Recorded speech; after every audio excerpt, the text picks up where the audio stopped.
Okay, good afternoon, everybody. It's literally 20 to 4, so we should probably get going. So, my name is Phil Leahy. I'm a Service Relationship Manager for the OpenAthens service, based in the UK but operating worldwide. I'm the account manager, effectively, for many of the publishers that use our products and services, and also the UK National Health Service. Presenting with me this afternoon is Keith Wessel, an IT service manager at the University of Illinois at Urbana-Champaign. So initially, I'm going to talk about, mainly speaking to the title, about some of the failings of what we believe are some of the failings in IP recognition. And then Keith's going to talk about how his institution has deployed SAML and Shibboleth in order to access subscription content. So, why is IP-based access failing end users? Well, that's quite a provocative title, admittedly. And some librarians don't want to stop using IP recognition, admittedly. And there have been various presentations at other events. This was a particularly entertaining one given at a Canadian event a couple of weeks ago. A number of blog entries as well. Hi, can I help? No, thank you. I was going to tell Keith we don't have to hurry out. Okay, thank you, sorry. And yeah, this was a blog entry on Scholarly Kitchen that got a lot of attention as well. So feelings are running high about this. And I think what is sometimes missed in this whole conversation is that while there's a stated dependency to reduce, a stated objective to reduce dependency on IP recognition, it's also going to be an iterative process. No one's expecting this to be a solution which immediately fulfills everyone's objectives, because such a all-encompassing objective is almost guaranteed to fail.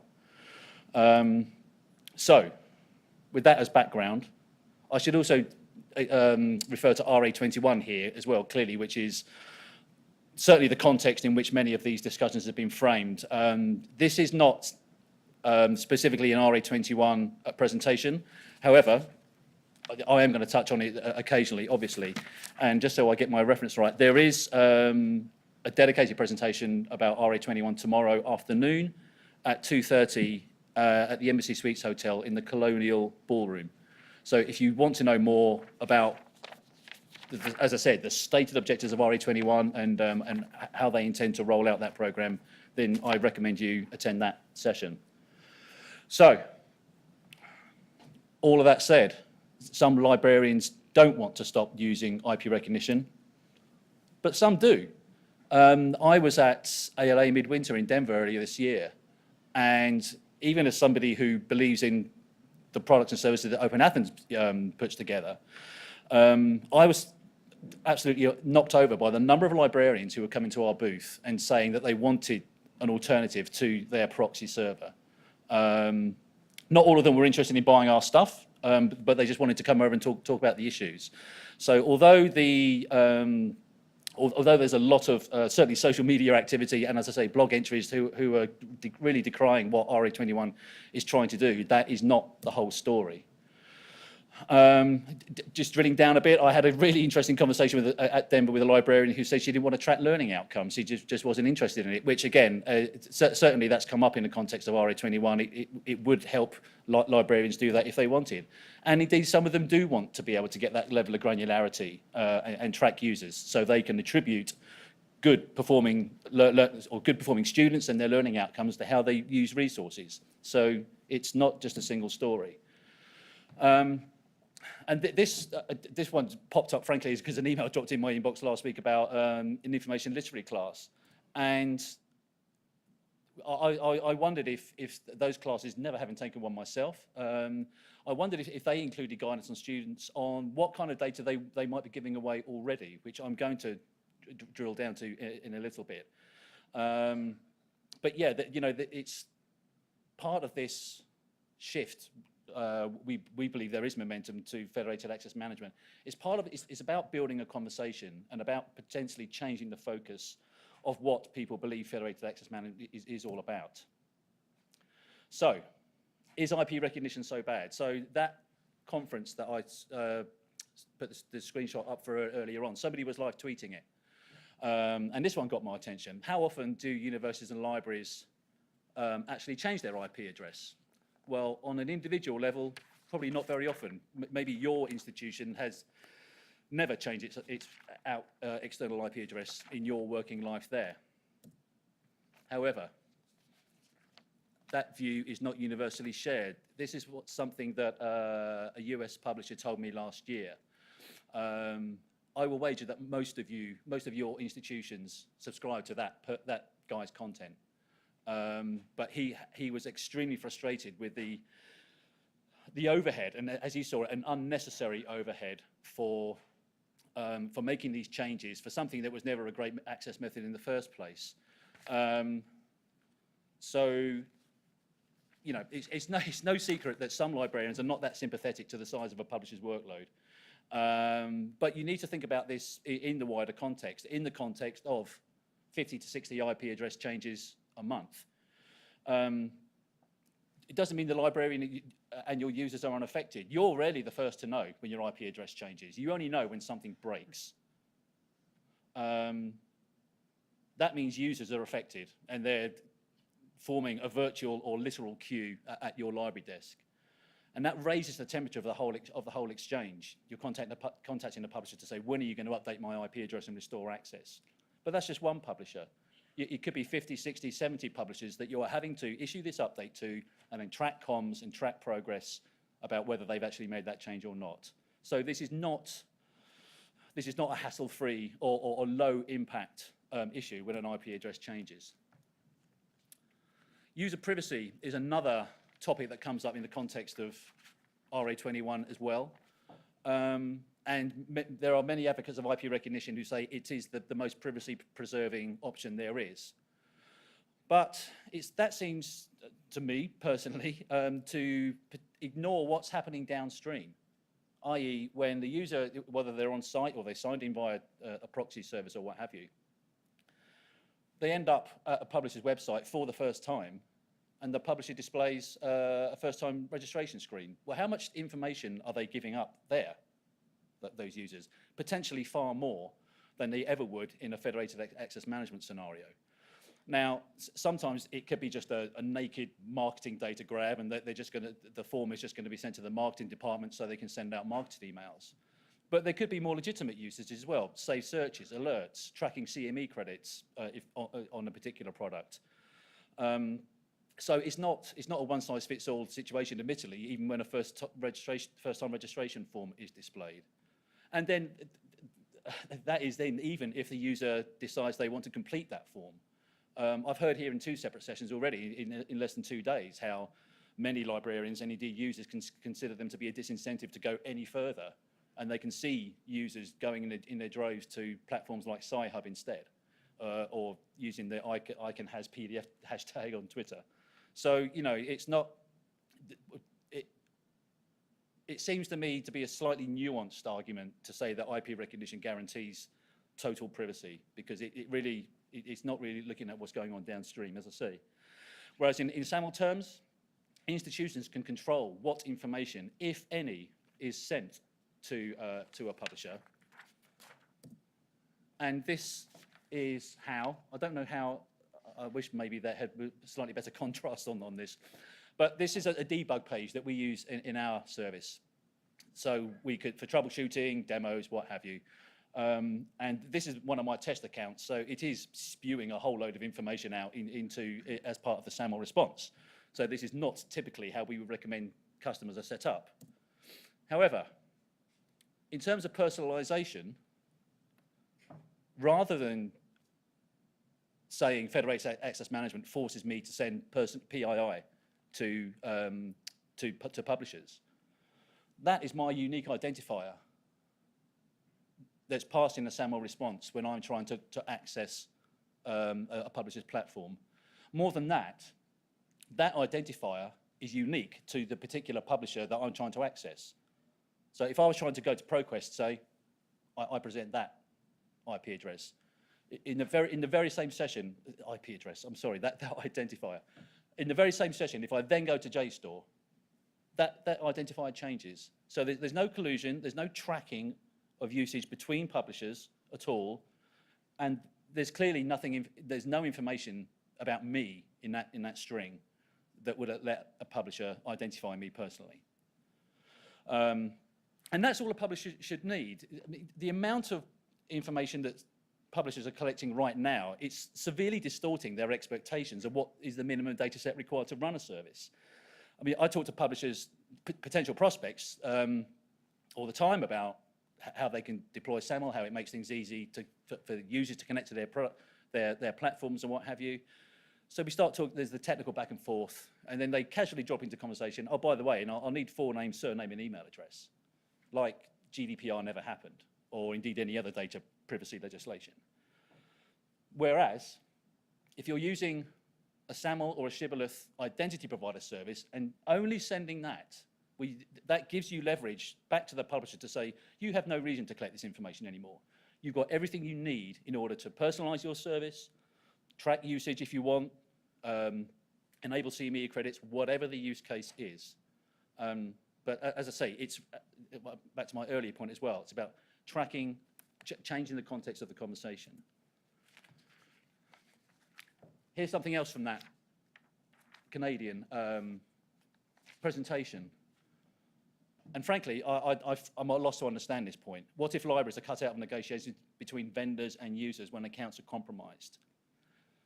If all the publisher has got is that 30-character string, how can they possibly contact me directly if they think I've downloaded 10,000 articles? But if I've completed a first-time registration form, they will have my forename, surname, email address, and maybe a telephone number and home address, depending on how much data that form collected. So this is one of the many misconceptions about RA21 and about what federated access management means for institutions. So yeah, the risk listed by this tweet, it's greater via IP recognition than via SAML. So I need to wrap up quickly. I should have said, I apologize. I was happy to take questions all the way through this, as Keith will be, but we're trying to limit ourselves to 15 minutes each, and then we'll have 10 minutes for questions at the end. I am already overrunning on my bit, so I'm going to rattle through some of this.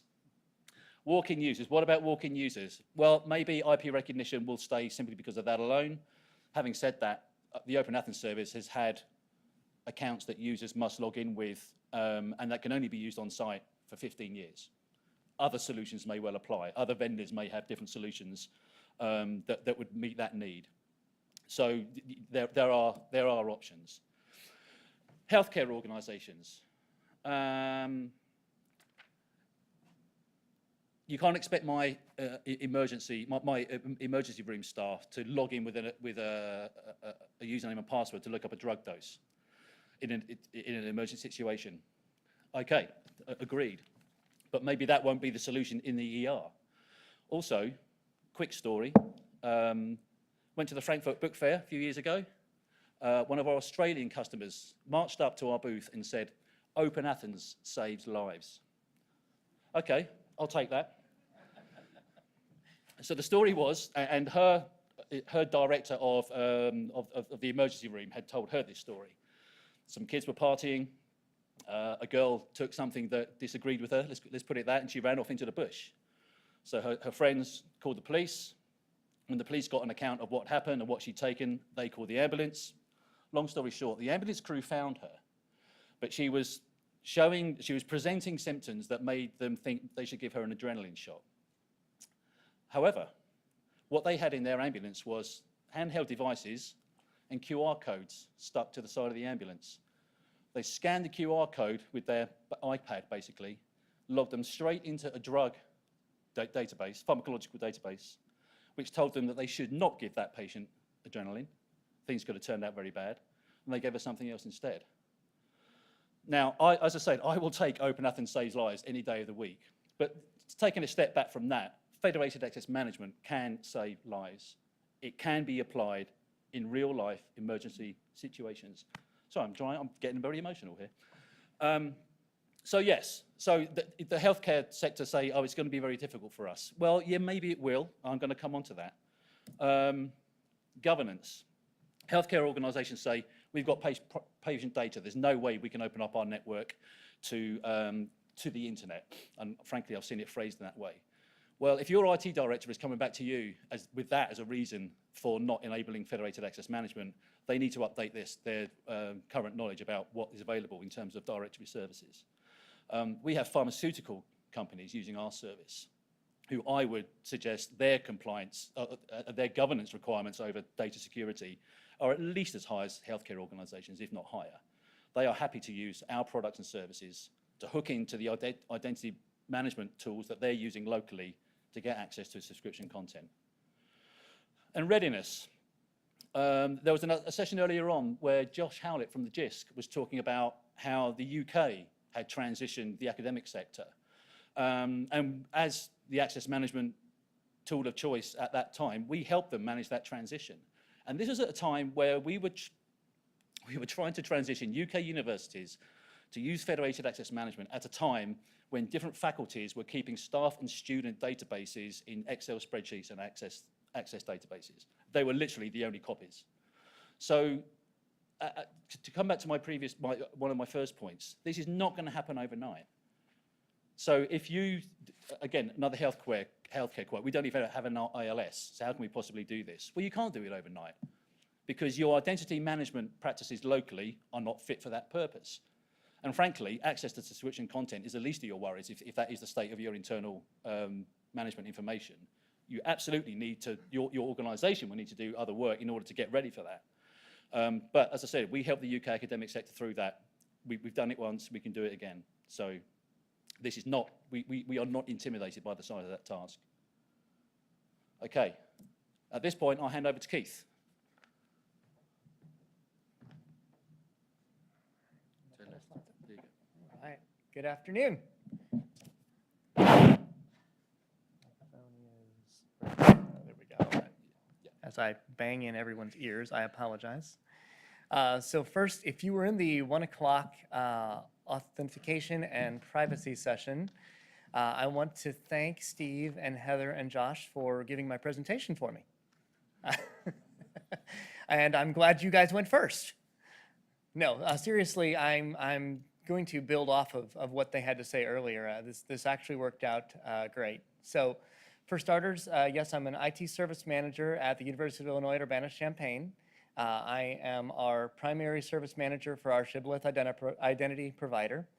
I am also the SAML and Federation expert for all three of the Illinois U of I campuses. And another hat that I happen to wear is InCommon Technical Advisory Committee member. I'm going to be speaking a bit today on behalf of the InCommon Federation, delivering a message that we would love for you all to hear. So no, I am not a librarian. I like to think that I understand the needs of librarians. I hope I do. I'm married to one. I think she'd agree with me on that. And I understand the importance of privacy and patron privacy. And so I think there is an even better way to do what we're doing now. And I think that's the way the future is going. So let's talk a little bit about that. So start off with, why should you care about federations at all? With a federation, you have a better user experience. You obviously have the opportunity for personalization on the e-resource side. You have a better login experience. The users are logging in using their home institution's credentials. So they're using a username and a password that they're familiar with, but it's coming from your institution as opposed to one of the myriad commercial entities out there who are more and more trying to own our lives. So this is a nice balance. It also means faster onboarding of new vendors. And what I mean by that is, when you're dealing with a federation, that federation member, that new service that's coming in, is being handled in terms of all the trust negotiations by the federation. The identity data, trust negotiations, the contracts, the participation agreements. So you're getting them in the door faster, and it's saving work for your institution. It's saving work for the vendor not having to do that with each and every institution. And it's just getting things up and running faster so that your patrons can access those things more quickly. It's leveraging those building blocks that the Federation's put in place. By the way, I did have a slide of definitions in here that somehow or other got left out, but the important term that I'm using here, Federation, it stirs up all sorts of Star Trek-y and science fiction type visions. When we're talking about a trust relationship at its basic level, all we're really talking about, Federation is a trust relationship between parties. So keep that in mind as I use the word Federation here today. So how does this trust work? This trust thing, it's the fabric of the Federation.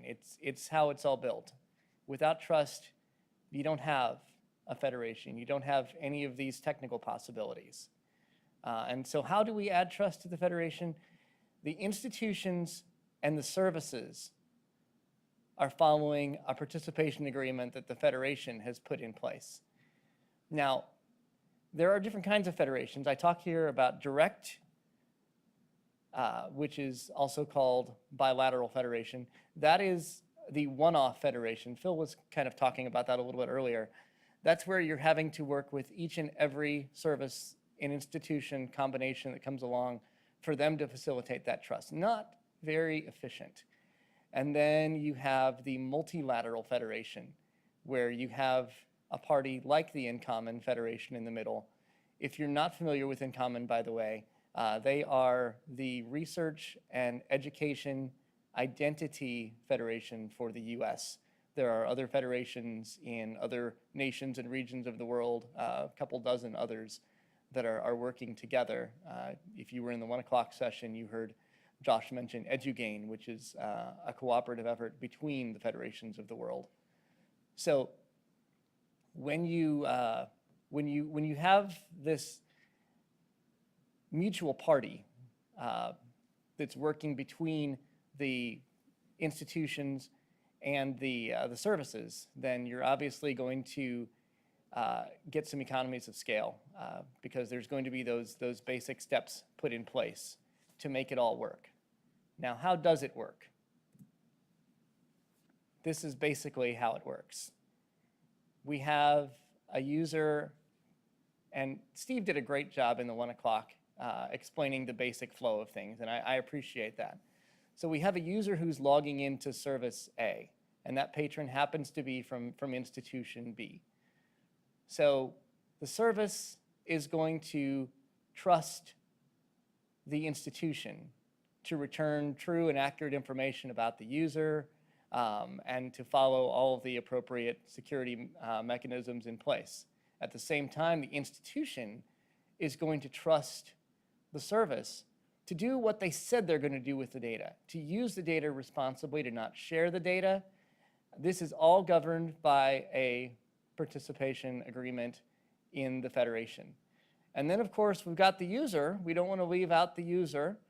The user is trusting both of these parties to do the right thing, not store their data, to follow any consent decisions that they've made with what data they want released, and just to overall be responsible parties of what's going to happen with that information. Now, so far, we've got institutions releasing information about your patrons to services. And this can get a little messy if each and every time the institution has to manually work with the service. It makes for a pretty slow onboarding experience, and if a patron tries to log in the meantime, it makes for a very ugly user experience. So welcome to default attribute release. I know this is when some of you in the room start to get a little nervous, understandably so. So default attribute release is what's going to speed things along.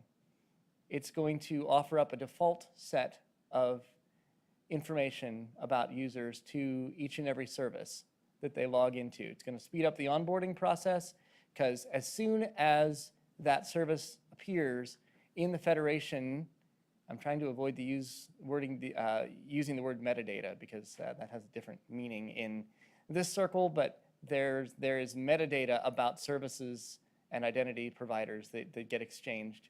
As soon as the service is known to the identity provider, to the institution through that metadata, then the user will be able to log in because of that default attribute release. And it doesn't mean having to do all these manual steps each and every time. Now that's a little loosey-goosey because what attributes and to whom and why and when and where. And welcome to the research and scholarship category, which Steve also mentioned earlier. The research and scholarship category is an international definition of services that are fulfilling a mission of research and or scholarship. And a set of attributes has been outlined that can be, I'm not saying will be, but can be released to those services that have been vetted by their home federation. So by releasing these attributes, this information, I'm saying I know that this particular vendor is going to use this user's information to help them with some particular task in the area of research and scholarship. Not all identity providers, not all institutions are following this practice. Some are. It's been a very slow growth.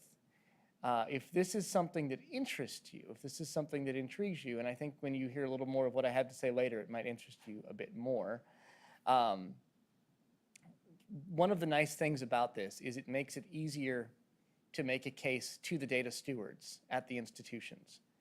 So it's a lot easier to approach a registrar, for instance, and say, here is the agreement that's been put in place for research and scholarship, and here's why they need the data, and here's what's going to happen. And it makes for a much easier case. A lot of institutions haven't had that talk with their data stewards, and a lot of data stewards are still hesitant. So we are trying to build on that and find some better ways to make it work. One of the better ways to make it work is user consent. User consent of what's being released. So who really owns a user's information? Hint, it's not the university. It's the user. The patron should be able to have their say with what's going to be done with their data, with who's seeing it, and if possible, if we can tell them why they're seeing it, why it needs to be released for them to access this service. So welcome to user consent. This is a feature that is available in a couple of the popular SAML Federation-aware identity providers today. There are some better tools coming along that will make it an even richer experience to help the user be even more informed. There is a project coming out of Duke University with some funding from InCommon called CAR, Consent, I'm going to get the acronym wrong. Look it up because I'll mess it up.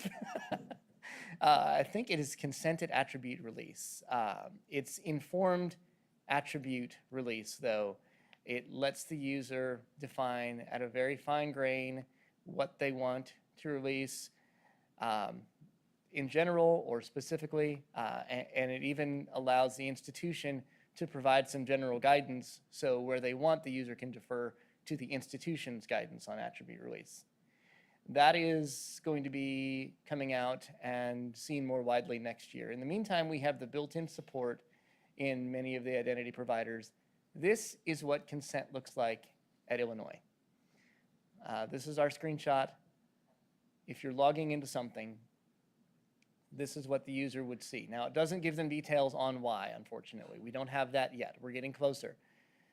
You'll also notice there's no way for them to deselect specific pieces of information.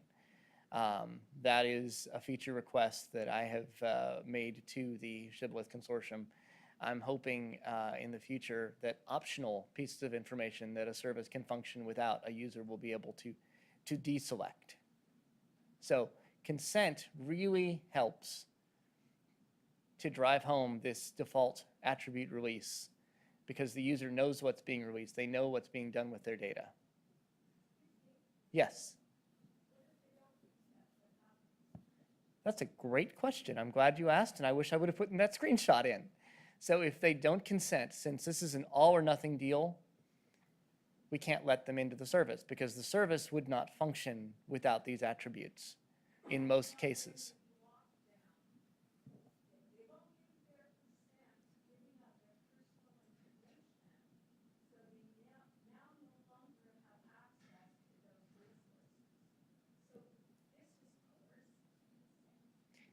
This is a big deal. I agree. I agree. The key here is understanding the difference between required and optional attributes. I completely understand what you're saying, because there are services that maybe not e-resources, but consider a user logging into a federated email service or a federated file storage service where we have to know who they are. If we could distinguish required attributes versus optional attributes, and if they're logging into, let's say, an e-resource vendor where the only thing that is required is that the e-resource vendor knows that you are affiliated with this institution, or maybe that they know that you are faculty or staff or a student. It would be great if you could deselect all of these other things, knowing that you might not get as much personalization out of the experience, but that you could still access things. Because I agree with you completely. I don't want to share my name and email address, but that's not fair. I should still be able to access this resource. So yeah, that is why I have requested, and I'm hoping it's available soon, because there's already the ability when a service requests attributes to say whether they're required or optional. It would only make sense if it was an optional attribute, that there would be a checkbox next to it, and I could choose whether that box is checked or not before I click to continue. So does that address your concern?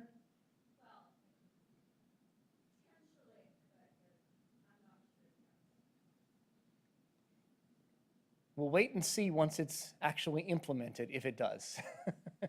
Because yeah, it's hard to talk about a feature that hasn't been implemented yet to say whether that addresses your concern. But no, that is a very viable concern, and I got to tell you, when we were deploying consent at Illinois a couple of years ago, this was one of my biggest concerns. I was not thrilled about this. So.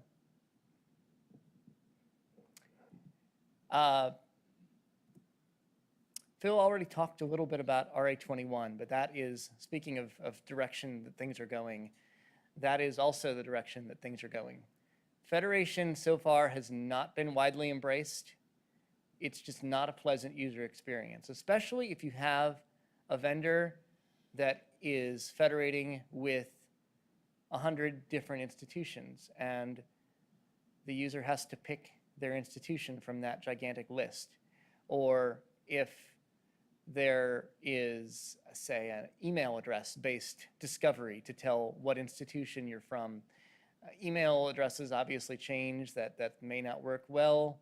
A few years ago, my fine institution changed from uiuc.edu to illinois.edu. Well, there goes detecting uiuc.edu email addresses for discovery out the window.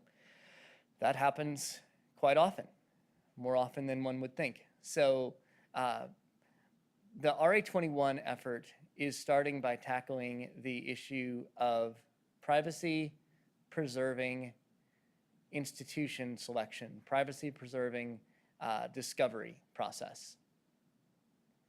It's going to fix that. It's going to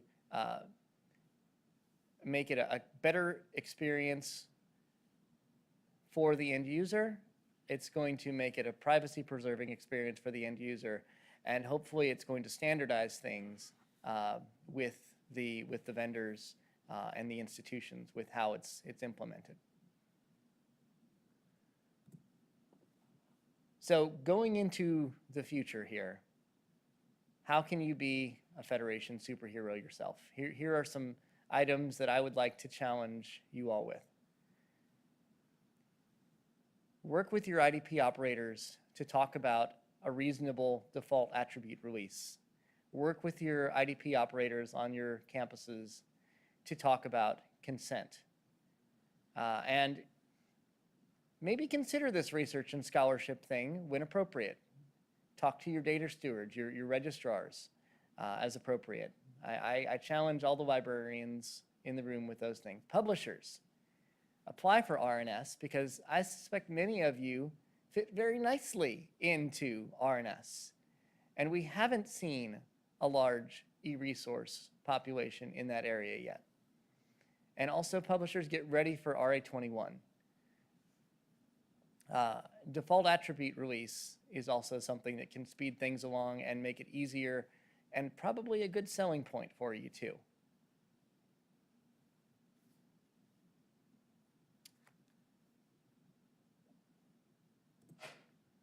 And finally, I said I'd come back to this. Default attribute release make you nervous? I suspect most people in this room would say yes. So a little story. Our university librarian was doing some audits of various things and came to see what we were releasing to various e-resource vendors and found out about our default attribute release. We are actually releasing the entire research and scholarship bundle of attributes to everyone in InCommon with consent. That is more information than most of the service providers need. Our registrar is very much in favor of enabling access when possible and puts a lot of faith in both our consent process and the InCommon participation agreement that folks will use the data they're getting responsibly. And if they don't need it, they won't store it, they will ignore it. The story I heard earlier about ProQuest pains me a little. I'm sure there are reasons for it. I would actually love to understand why better.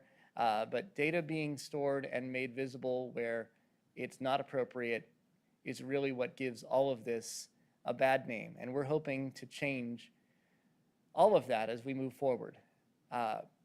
Now, one of the big things going on is, what if you don't need any personally identifiable information released?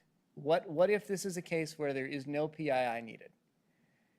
There is no good way today to signal that. One of my other hats that I wear with InCommon is I'm chairing a working group that is rewriting the SAML integration profile for deployers.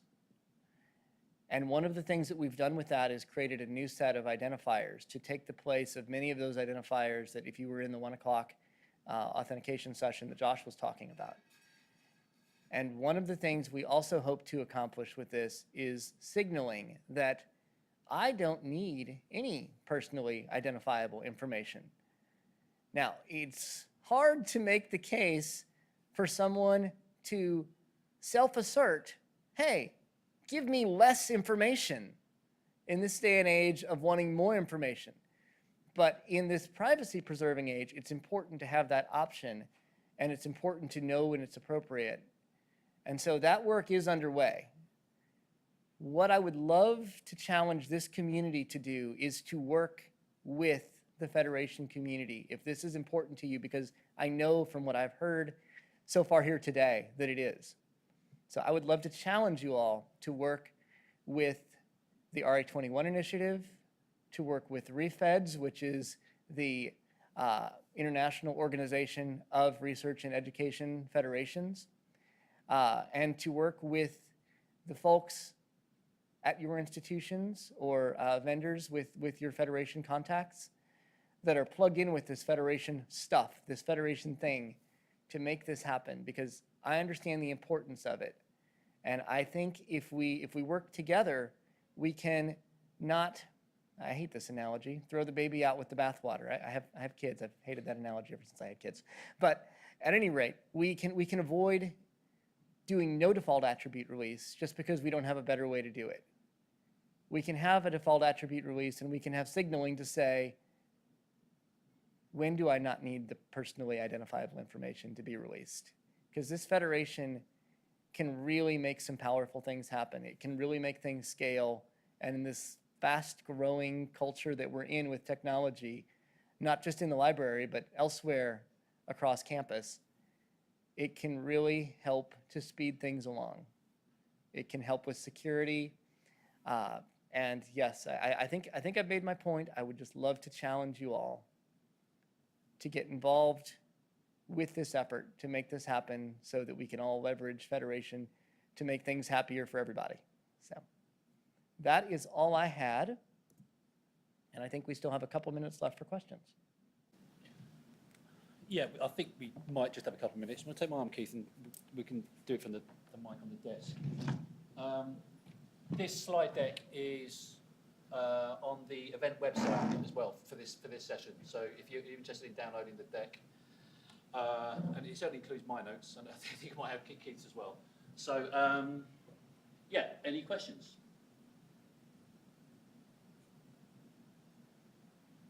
Great, so you're going to go back to your institutions and, yes.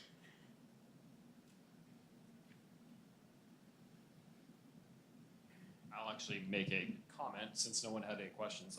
I'm Ralph Youngin from the American Chemical Society. I'm co-chair of the RA21 initiative that was mentioned several times here today. And I absolutely echo what Keith said about getting involved. We would very much like to have more library involvement in RA21. The issue of attribute release that's been discussed here is a huge issue.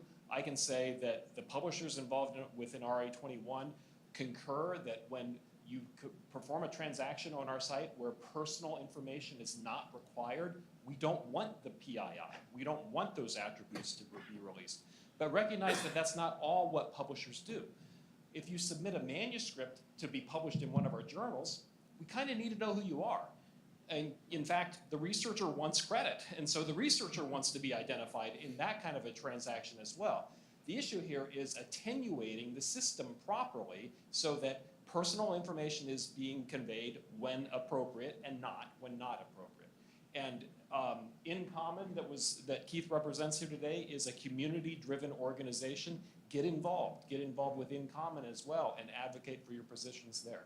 So I just encourage involvement. Absolutely, yeah. If that signaling was available, we would be using it. If we had a way of signaling, we don't want your attributes, then we would be using it. And it's in the works. And if we hear the voices of you all saying we need this now, then it will probably, almost certainly, move it along faster than it's moving. So yes, please get involved.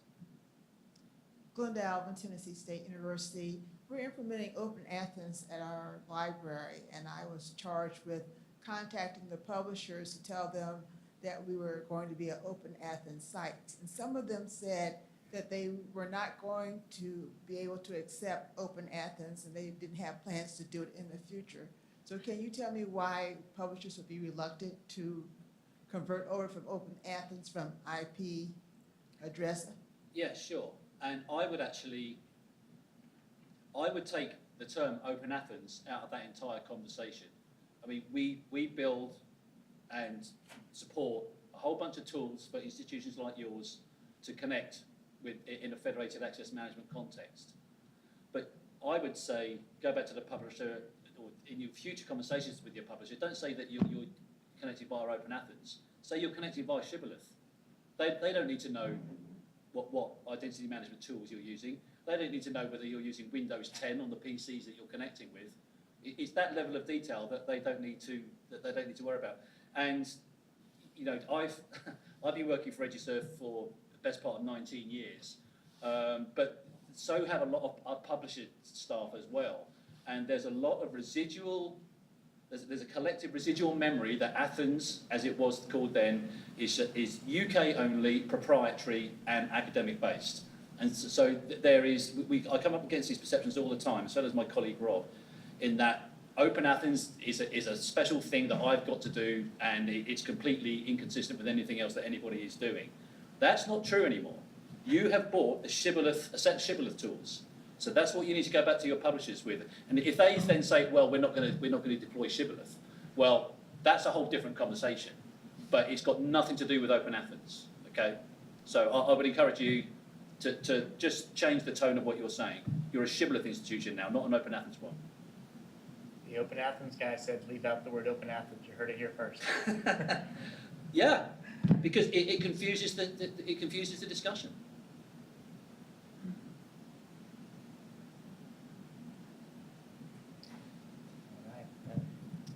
Jos Westerbeek van Erasmus University Rotterdam. The OpenAthens, EBSCO sells your product. Why does EBSCO sell it? Because they know a good product when they see it. So you I you recommend us to go to EBSCO instead of to OpenAthens? I That's my question. Look, I will sell my product all day long, but I don't want to be accused of going off topic in this session, okay?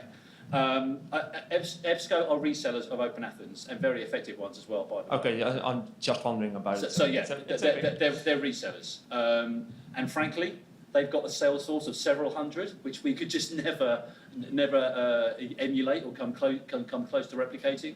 So we are the whole reselling agreement is leveraging their sales force, because it gives you, for example, or indeed many institutions, certainly here in the US, somebody on the ground that they can go to and talk about OpenAthens at a very deep level very quickly.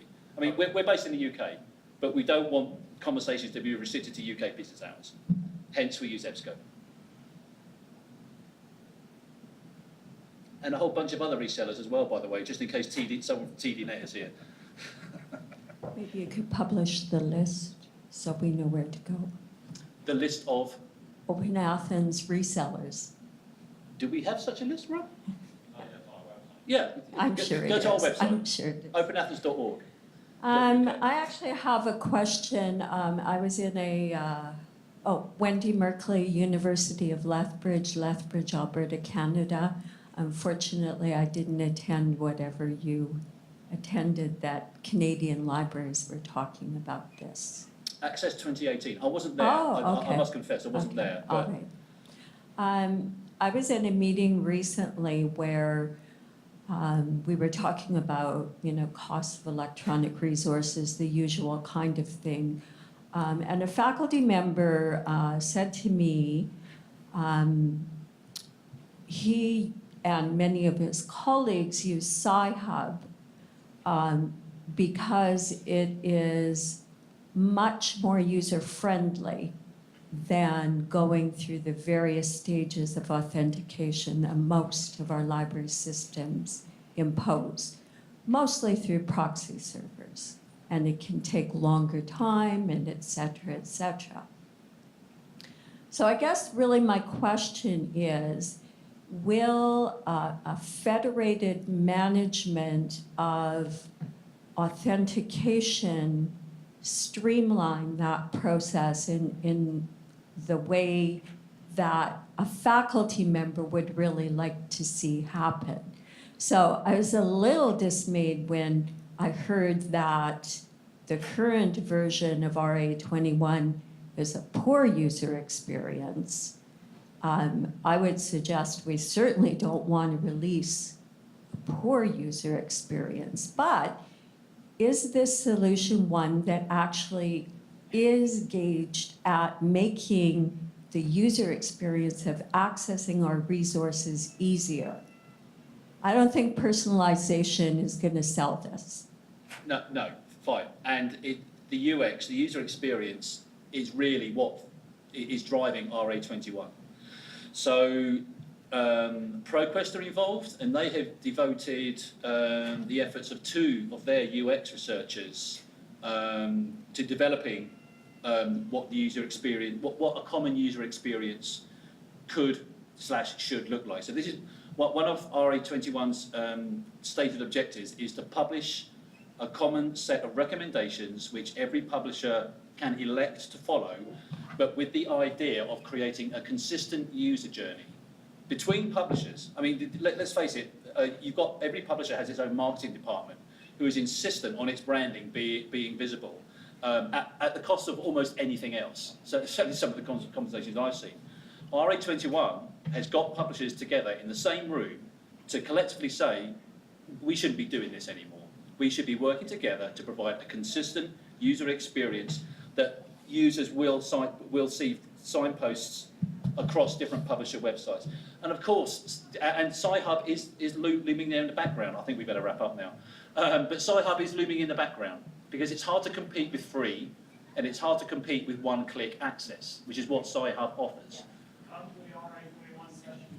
Yeah, Ralph will unpack all this tomorrow.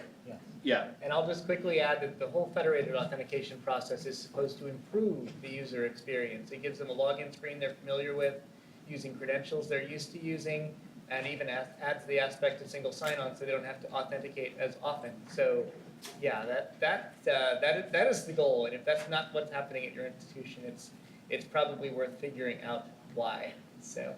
Thanks very much for your Thank you, time. everyone. Yeah, 2:30 Colonial Ballroom tomorrow in the Embassy Suites Hotel. Thank you very much.